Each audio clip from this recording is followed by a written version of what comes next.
Bueno, para definir el brazo de palanca vamos a especificar cuál es la fuerza que vamos a utilizar, y esta es una que no solamente produce un movimiento lineal en el objeto, sino también produce que este gire. Bueno, como observamos aquí en el ejemplo, el brazo de palanca no es más que la distancia que hay desde el eje de rotación del objeto hasta la fuerza que se aplica, teniendo un ángulo de 90 grados. Cuando estamos viendo el concepto de brazo de palanca, vemos que hay una fuerza que actúa y el vector de rotación del objeto. Entre estas dos se forma un ángulo. Si el ángulo es de 90 grados, la fuerza actuará en esta dirección. Si el ángulo es de 270 grados, la fuerza igualmente actuará, solo que en la dirección opuesta. Si en dado caso el ángulo fuera de 180 grados, estaría en este lado, entonces no habría ningún tipo de rotación.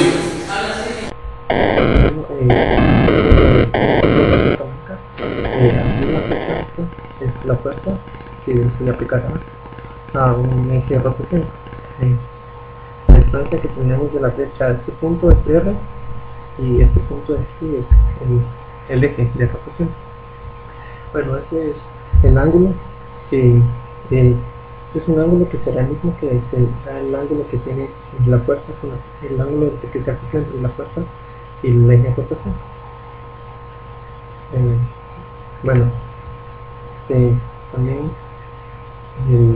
aquí creamos este triángulo que se mira aquí. Es un triángulo rectángulo con este ángulo de 90 grados para calcular el brazo de palanca.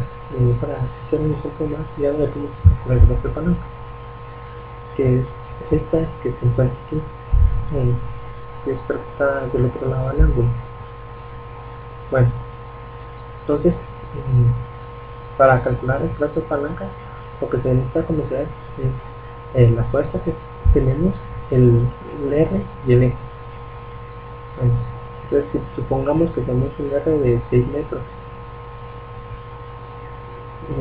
que es la distancia del eje a la fuerza, y un ángulo de 60 grados, que es el ángulo con el que se aplica la fuerza. Bueno, ya con esto podemos calcular el brazo de palanca. El brazo de palanca lo podemos representar como una V minúscula de brazo de palanca. Bueno, esto lo podemos calcular con una fórmula que sería R, que es la hipotenusa del triángulo rectángulo, con el seno del ángulo multiplicado por el seno del ángulo. Bueno, entonces tenemos en este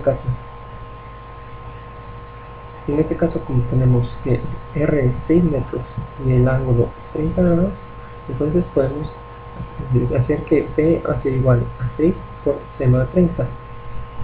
Como sabemos que el seno de 30 es un medio, podemos saber que R va a ser un total de 3 metros.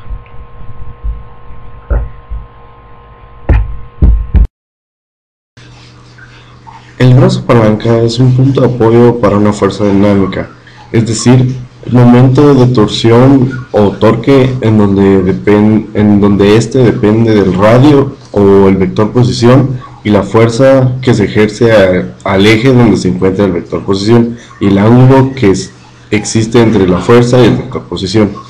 Es decir, tenemos esta fórmula que es torsión es igual al radio, producto escalar por la fuerza seno del ángulo.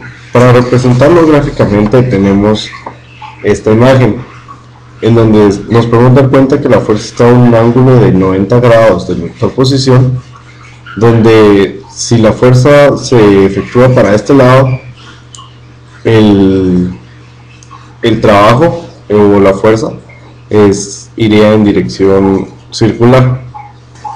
Bueno, para esta ecuación tenemos T como momento de torsión, radio como vector posición del eje de simetría, que sería este, y fuerza, que es la que se ejecuta en el eje de simetría, y el ángulo que existe entre la fuerza y el radio.